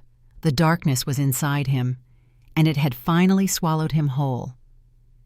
2 days after the raid, the arraignment hearing took place in courtroom 5A of the federal building. It was not the majestic ceremonial courtroom where I had taken my oath. It was a functional windowless box that smelled of floor wax and stale anxiety. I did not sit on the bench. I sat in the back row of the gallery, tucked into the shadows near the exit. I wore a plain gray suit and dark sunglasses. I was not there as a judge. I was there as a witness to the wreckage of my own bloodline. The room was packed. The news of Preston Hayes' arrest had hit the financial blogs like a meteor strike. Reporters were crammed into the benches, scribbling furiously in their notebooks. Sketch artists were sharpening their pencils, preparing to capture the fall of the Golden Boy. The bailiff called the court to order. All rise. Magistrate Judge Elena Rodriguez took the bench. She was a stern woman with a reputation for zero tolerance. She scanned the docket and adjusted her glasses. United States of America versus Preston Hayes. She read, Case number 149. The charges are wire fraud, securities fraud, and money laundering. The side door opened. Preston was led in by 2 marshals. He was wearing an orange jumpsuit that hung loosely on his frame. The custom tuxedo was gone. The Patek Philippe watch was gone. His wrists were shackled to his waist, but his arrogance remained intact. He walked with his chin up, scanning the room until his eyes landed on the front row of the gallery. There they were, Reggie, Genevieve, and Tiana. They looked like refugees from a war zone. My mother was wearing a wrinkled coat over yesterday's clothes. Her makeup was smeared. My father looked gray and shrunken. Tiana was wearing sunglasses indoors to hide her swollen eyes, but they were not sitting on the prosecution side. They were not sitting with the victims. They were sitting directly behind the defense table. They were sitting in the row reserved for the family of the accused. I felt a cold knot of nausea tighten in my stomach. Even after the raid, even after the FBI agent told them the money was gone, they were still clinging to him. They were still hoping that this was all a terrible misunderstanding that could be fixed with a good lawyer and a little charm. Preston sat down next to his attorney, a slick man named Arthur Sterling who charged $800 an hour to defend the indefensible. Judge Rodriguez looked down at the defense table. "How does the defendant plead?" she asked. Sterling stood up. He buttoned his jacket. "Not guilty, Your Honor," he said smoothly. "And we would like to address the matter of bail immediately. Mr. Hayes is a respected member of the financial community. He has strong ties to this city. He is a family man." The assistant U.S. attorney stood up. It was Darius Cole. "Your Honor," Cole said, "the government moves for detention. The defendant was apprehended at 4 a.m. in a vehicle loaded with $2 million in bearer bonds and 3 passports. He is a flight risk." "Objection," Sterling shouted. "He was just going on a business trip." "With 3 passports?" Judge Rodriguez asked dryly. Sterling waved his hand dismissively. He turned to face the gallery. He gestured toward my parents. "Your Honor, the government is painting a picture of a criminal on the run, but the truth is much more complicated. This case is not about fraud. It is about a family dispute." He paused for effect.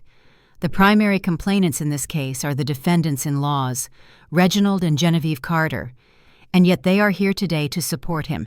They do not believe he stole from them. They believe this investigation is politically motivated." I froze in my seat. Politically motivated. Cole stood up. "Objection, Your Honor. This is irrelevant.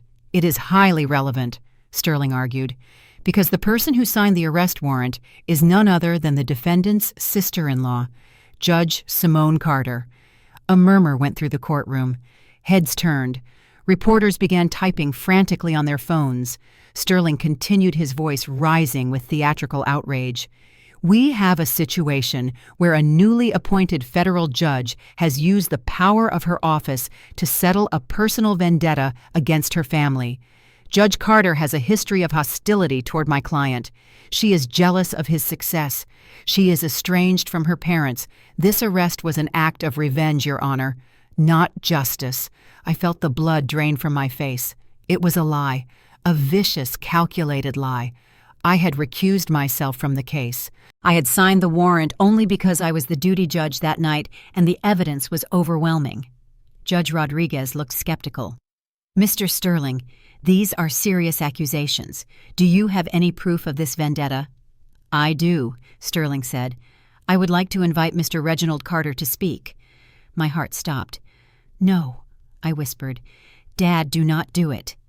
Reggie stood up. He looked shaky. He held on to the back of the wooden bench for support. The eyes of the entire room were on him. "Mr. Carter," Judge Rodriguez said, "you understand that anything you say can be used in the official record." "I understand," Reggie said. His voice was hoarse. He took a deep breath. He looked at Preston. Preston nodded at him. It was a subtle movement, a command. "Save me and I will save your money." Reggie looked up at the judge. "Your Honor," Reggie began, "Preston Hayes is a good man. He is a brilliant investor. We gave him our money willingly. We trust him." He paused. He licked his dry lips. "My daughter Simone," he said. His voice trembled, but he kept going. "She has always been difficult. She was angry that we missed her swearing and ceremony. She told us that if we did not come, we would regret it. She threatened us." The courtroom gasped. "She told me on the phone last night that she was going to teach me a lesson."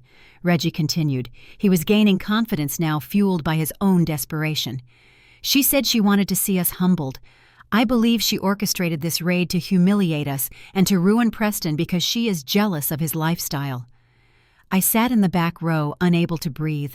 My father was lying to a federal judge. He was committing perjury to protect the man who had robbed him blind. He was throwing his own daughter under the bus in a pathetic attempt to salvage his investment. And Genevieve, she sat there nodding. She was dabbing her eyes with a tissue, playing the part of the grieving mother. It was the ultimate betrayal. It was not a knife in the back. It was a bomb strapped to my chest. Darius Cole looked furious. "Your Honor, this is absurd," Cole shouted. "The evidence against the defendant includes wire transfers to known money laundering hubs. We have forensic accounting. This has nothing to do with Judge Carter's personal feelings." Judge Rodriguez held up a hand. Silence. She looked at Reggie. "Mr. Carter," she said. Her voice was cold. "Are you telling this court that you do not wish to press charges for the theft of your retirement funds?" "I do not," Reggie said firmly. "There was no theft. It is an investment. Preston promised us a 200% return.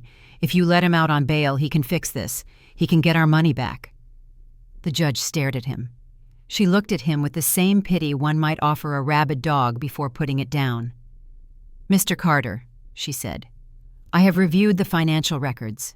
Your money is not in an investment account. It is in a shell company in the Cayman Islands that was emptied this morning by the Treasury Department." Reggie blinked. "Emptied." "The money is gone, sir," she said. "And your son-in-law was caught trying to flee the country with what was left of it." She turned her gaze to Preston. "Mr. Hayes," she said, "your attorney's attempt to blame a federal judge for your crimes is creative but ineffective. This court finds that the weight of the evidence is substantial. You were apprehended in a vehicle with a go bag and multiple passports. You are a flight risk of the highest order." She banged her gavel. "Bail is denied. The defendant is remanded to the custody of the U.S. Marshals pending trial. Next case." "No!" Tiana screamed. She jumped up. She reached over the railing, trying to grab Preston's hand. "Baby!" she cried. "You promised! You said you would fix it!" Preston pulled away from her. The mask dropped. He did not look at her with love. He looked at her with disgust. "Shut up, Tiana," he snapped. "You are making a scene." The marshals grabbed him by the arms. They hauled him toward the side door. Sterling began packing up his briefcase, ignoring the wails of my family. Reggie stood frozen in the aisle. The reality of the judge's words was finally sinking in. "The money is gone." He looked around the room. He looked for someone to blame. And then he saw me. I had taken off my sunglasses. I was standing by the exit. Our eyes met across the crowded courtroom. I saw the shock on his face, then the shame, and finally the anger. He pointed a shaking finger at me. "You!" he shouted. "This is your fault. You did this to us." The reporters turned. Flashbulbs went off. "Judge Carter, is it true? Did you target your family?" I did not answer. I did not defend myself. I looked at my father. I looked at the man who had just perjured himself to destroy my career. I felt nothing. The cord was cut. The final thread that connected me to the Carter dynasty had been severed by his own lies. I turned my back on them. I pushed open the heavy double doors and walked out into the hallway.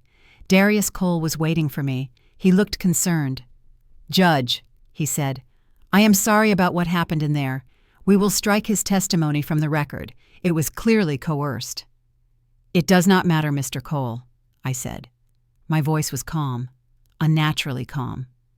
"It matters for your reputation," he argued. "My reputation will survive," I said. I started walking toward the elevators. Cole fell into step beside me. "What about them?" he asked, gesturing back toward the courtroom where my mother was still sobbing. "What happens to them now?" I pressed the button for the lobby. "They made their choice," I said. "They chose the criminal over the judge. Now they have to live with the verdict." The elevator doors slid open. I stepped inside. I pressed the button for the top floor. The floor where my chambers were. The floor where the air was clean and the law was absolute. As the doors closed, I saw my family stumbling out of the courtroom. They looked small. They looked lost. But I was not looking down at them anymore. The foreclosure notice was not mailed in a polite white envelope. It was taped to the front door of the Carter estate in bright orange adhesive that peeled the varnish off the oak. 30 days had passed since the raid. The sheriff deputies arrived at 9 in the morning. They did not care that Reggie Carter was a pillar of the community. They did not care that Genevieve Carter was the head of the church auxiliary. They just cared about the eviction order stamped by the very court where I presided. I did not go to watch. I did not need to see it to know what it looked like.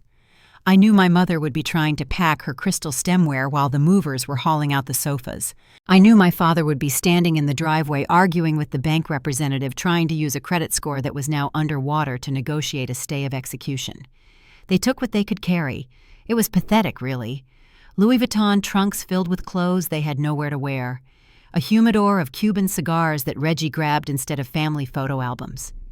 Even in the end, they were grabbing at the symbols of the life they had lost, rather than the substance of survival.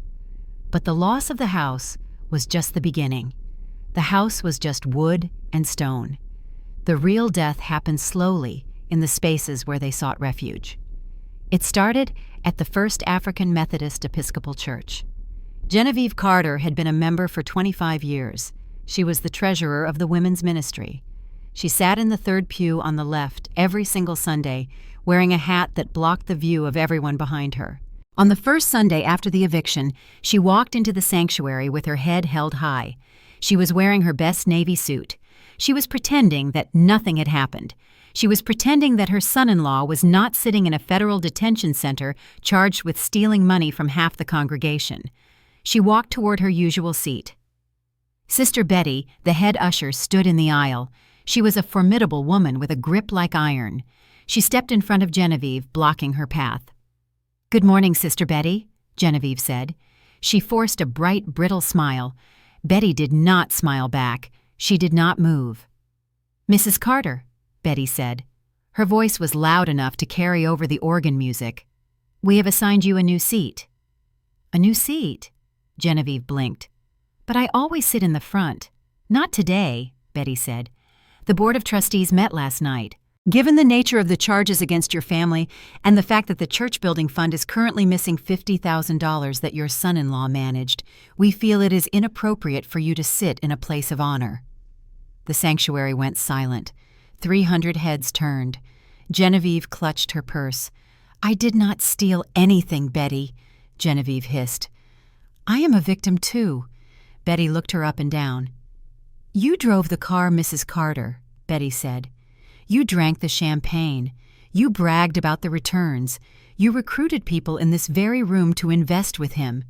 You are not a victim. You are an accomplice who got caught."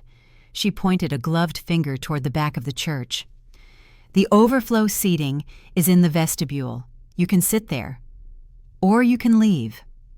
Genevieve looked at the faces of the women she had led for 2 decades. She saw no sympathy. She saw only judgment. She saw the reflection of her own arrogance staring back at her. She turned around. She did not go to this vestibule.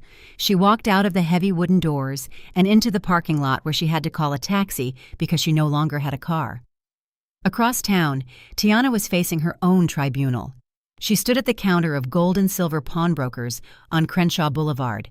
The air smelled of dust and desperation. It was a long way from the boutiques of Rodeo Drive. Tiana placed 3 handbags on the glass counter, an orange Hermes Birkin, a black Chanel flap bag, and a red Celine tote. She looked at the pawnbroker. He was a balding man with a jeweler's loop stuck in his eye. "I need $20,000, Tiana said. Her voice was shaky. "These are authentic. My husband bought them for me. The Birkin alone retails for $15,000. The broker did not say anything. He picked up the orange bag. He opened it. He sniffed the leather. He ran his thumb over the stitching. Then he picked up a small UV light and shone it on the serial number tag inside. He laughed.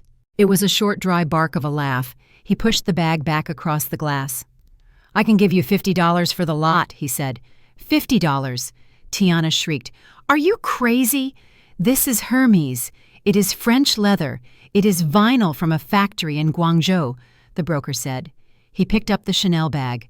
Look at the stitching. It is uneven. The hardware is plated zinc, not gold, and the serial number on the Celine is a known fake sequence.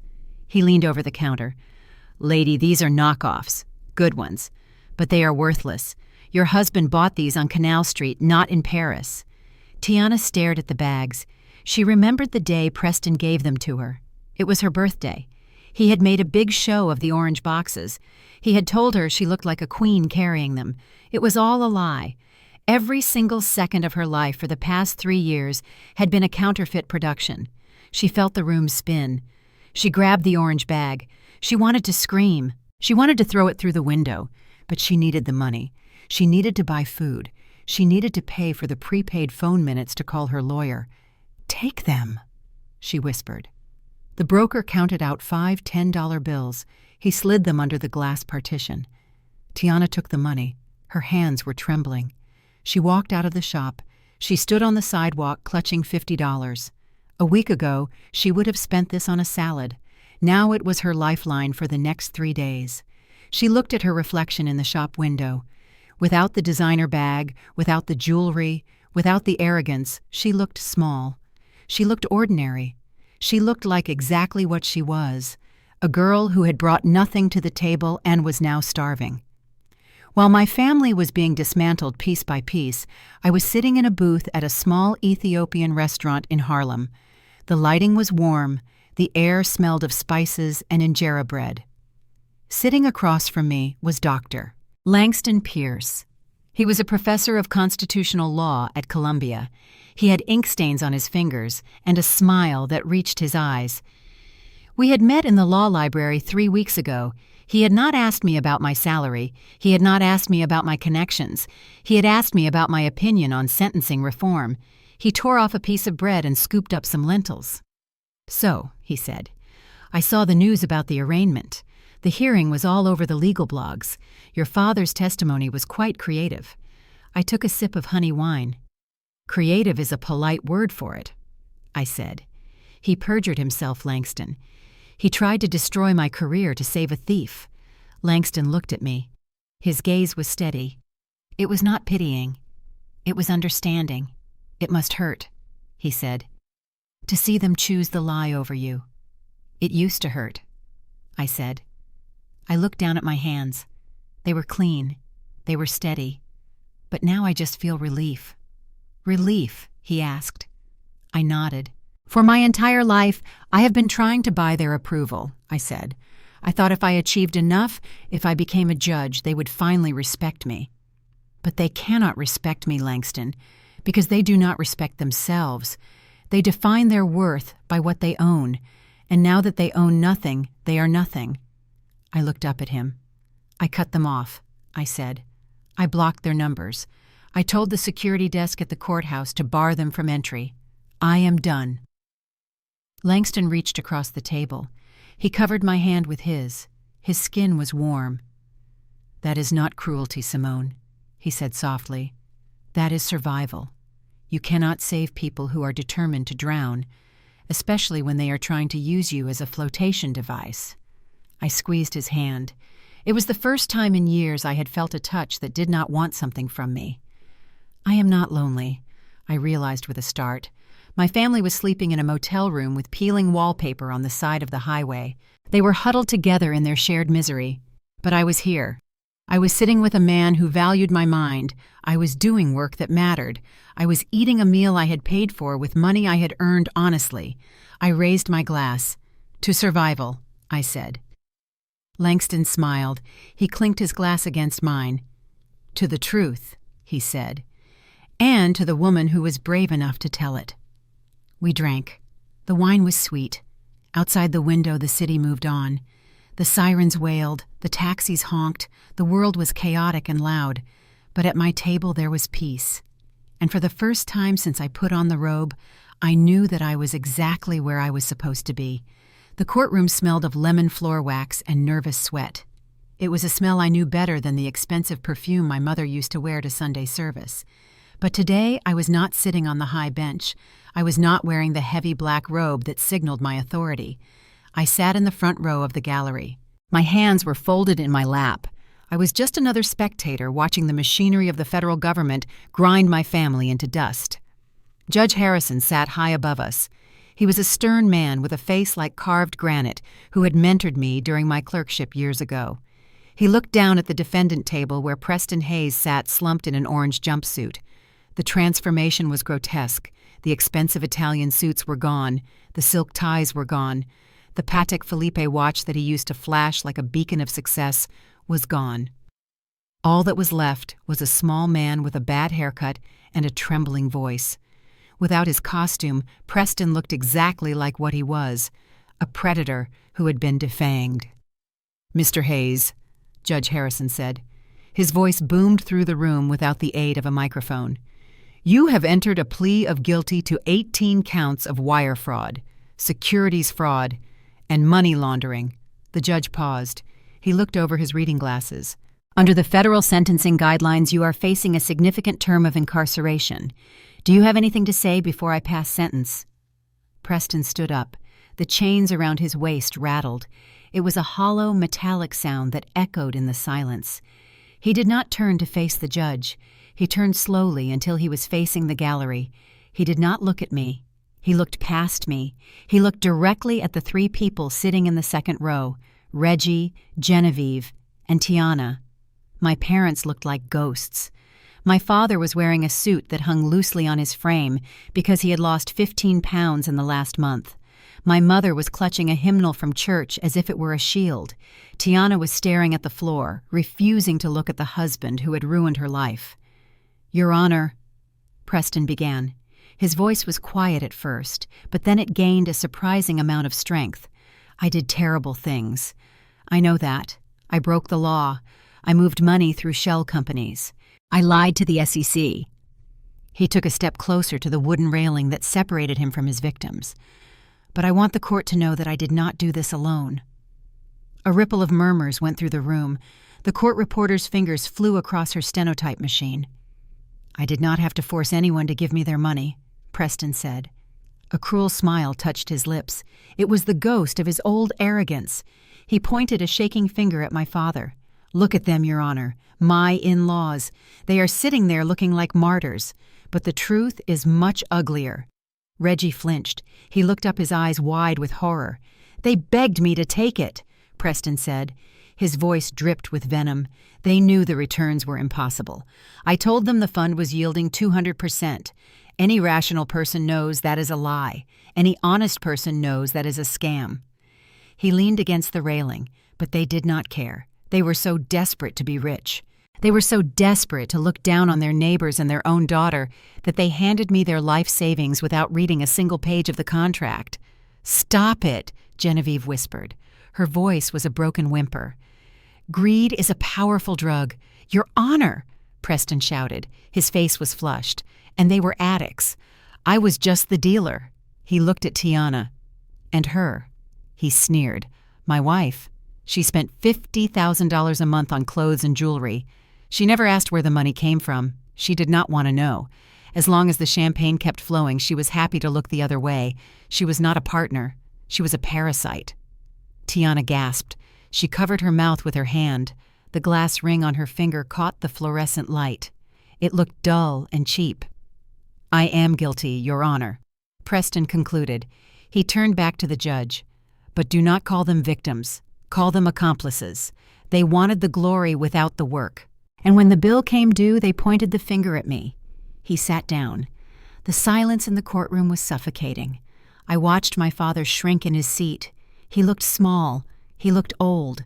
For the first time, he was seeing himself through the eyes of the world, not as a victim of a sophisticated crime, but as a fool who let his vanity destroy his family. He had bet everything on a lie because the truth was too boring for him. He had traded his dignity for a promise of easy money, and now the man he had worshipped was stripping him naked in open court. My mother buried her face in her hands. She could not bear the weight of the stairs burning into her back. The hymnal slipped from her fingers and hit the floor with a soft thud. Judge Harrison banged his gavel. The sound was sharp. It cut through the tension like a knife. "Mr. Hayes," the judge said coldly, Your attempt to shift blame does not mitigate your crimes. In fact, it demonstrates a profound lack of remorse. The judge picked up the stack of papers. He adjusted his glasses. You preyed on trust. You destroyed lives. You took the retirement funds of teachers and nurses and churchgoers. You used that money to fund a lifestyle of grotesque excess while your investors lost their homes. Judge Harrison looked down at Preston. His eyes were hard as flint. Preston Bradley Hayes, I hereby sentence you to 144 months in federal prison. 144 months, 12 years. A gasp went up from the gallery. Tiana let out a sob that sounded like a physical blow. You are also ordered to pay restitution in the amount of $15 million, the judge continued. All assets seized by the FBI, including the properties, the vehicles, and the funds transferred by your victims, are hereby forfeited to the United States government. The gavel came down one last time. Crack. It was over. 12 years.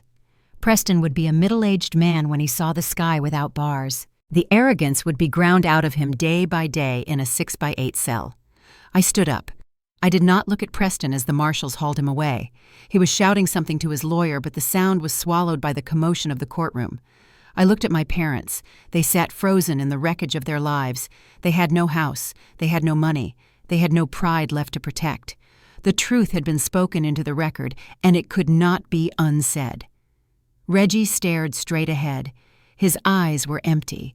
He looked like a man who had woken up from a long dream, only to find that the house was burning down around him. Genevieve was weeping silently. Her shoulders shook. Tiana was staring at her hands, turning the fake diamond ring round and round on her finger. I stepped out into the aisle. Reggie turned his head. He saw me. For a second, I saw a flicker of recognition in his eyes. He opened his mouth. I knew what he wanted to say. He wanted to say my name. He wanted to bridge the gap. He wanted to go back to the moment before he signed the papers. But the gap was too wide. The bridge had been incinerated. I did not stop. I did not offer a hand. I walked past them. My heels clicked a steady rhythm on the floor. I pushed open the heavy double doors and walked out into the hallway. The air was cooler out here. It was cleaner. I walked toward the exit. I could hear the reporters shouting questions behind me, but I did not slow down. As I stepped out of the courthouse and into the bright sunlight of Manhattan, I realized that the courtroom was right. Justice had been served. The law had been upheld. The criminal had been punished. But as I thought about my father's empty eyes and my mother's broken sobs, I realized something else. Justice is a necessary thing. It brings order to chaos. But today it brought me no joy. It just tasted a lot like ashes. The fluorescent lights of the diner buzzed overhead, casting a harsh, clinical glow on the cracked red vinyl booth. It was a far cry from the linen tablecloths and crystal stemware of Martha's Vineyard. The air smelled of frying grease and old coffee.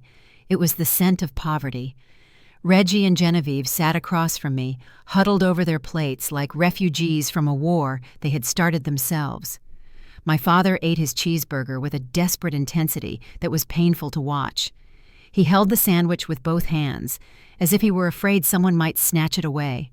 Grease ran down his chin, but he did not wipe it off. He just kept chewing. My mother picked at her French fries. Her eyes were fixed on the laminated tabletop. She was unable to meet my gaze. She was wearing a scarf to hide her unwashed hair. Her nails, which used to be manicured into perfect talons, were chipped and broken. Tiana sat next to them, staring out the window at the parking lot.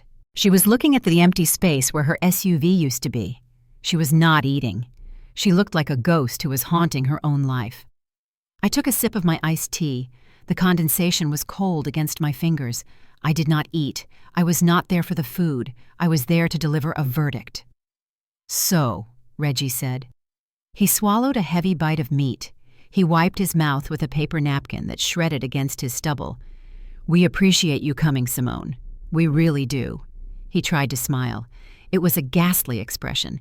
It was the smile of a salesman who knew he had nothing left to sell but was trying anyway. We are in a bit of a tight spot, Reggie continued. His voice was low.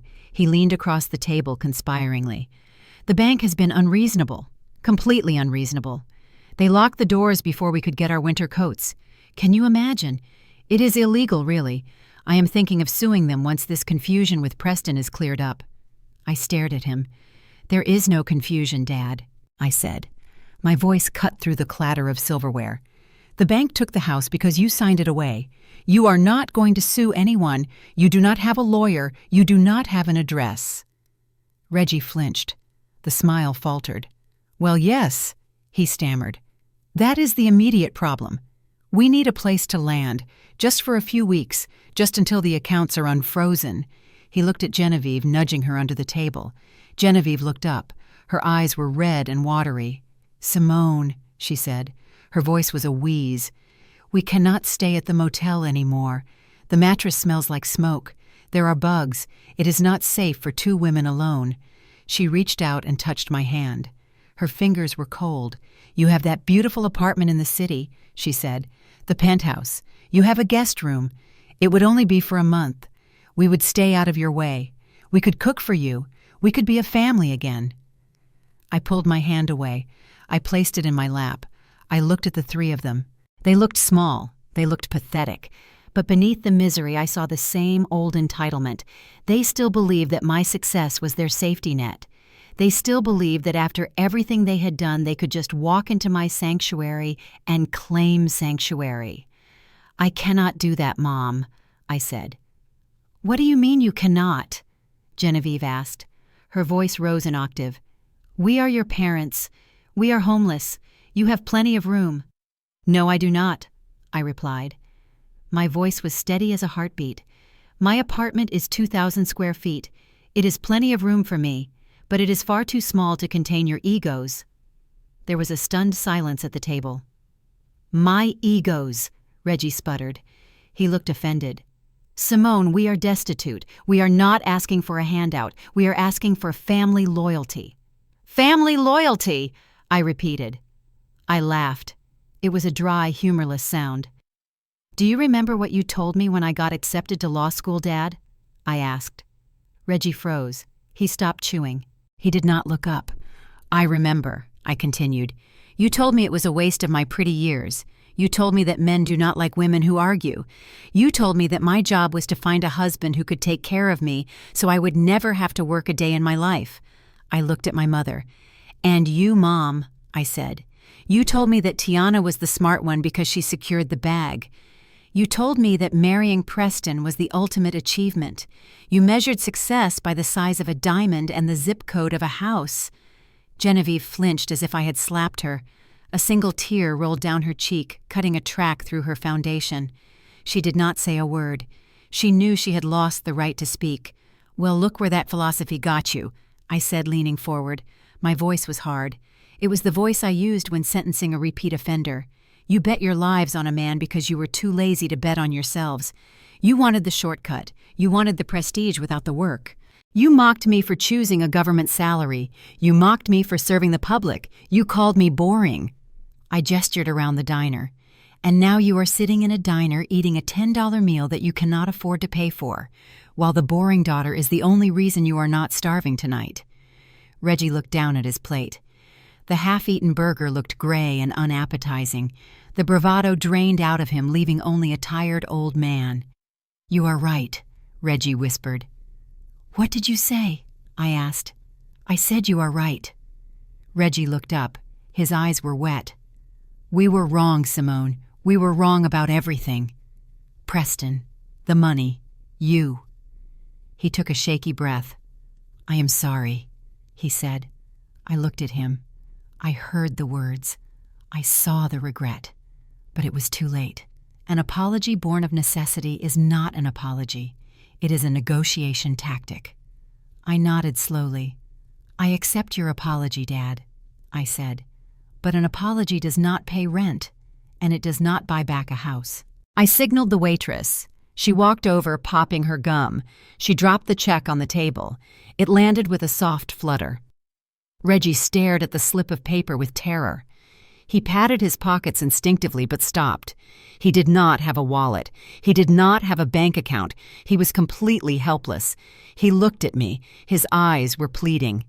I picked up the check. I looked at the total. $42.50. I pulled out my wallet. I pulled out my card. It was a government-issued credit card backed by the full faith and credit of the United States. I handed it to the waitress. I paid the bill.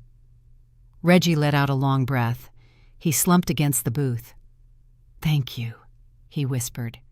"Do not thank me," I said. I stood up. I smoothed my skirt. I picked up my purse. "This is not a gift, Dad," I said, looking down at them. I reached into my bag and pulled out a plain white envelope. It was not thick. It was not thin. It was exactly enough. I slid the envelope across the greasy table until it rested between my parents' hands. "This is a severance package," I said. Reggie looked at the envelope. He looked at me. Confusion clouded his face. "Severance?" He asked. "Yes," I said. "You are fired, Dad. You are all fired." Reggie opened the envelope. His hands were shaking so badly that he almost dropped the contents onto the table. He pulled out a stack of bills. They were 20s and 50s. Used bills.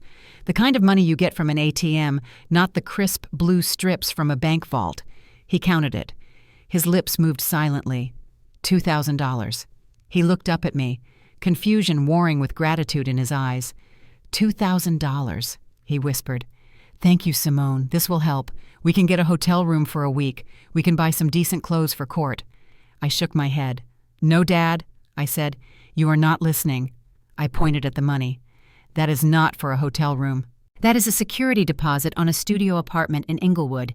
I checked the listings this morning. There are vacancies. It is not glamorous. It does not have a view. But it has a roof and a lock on the door." Inglewood.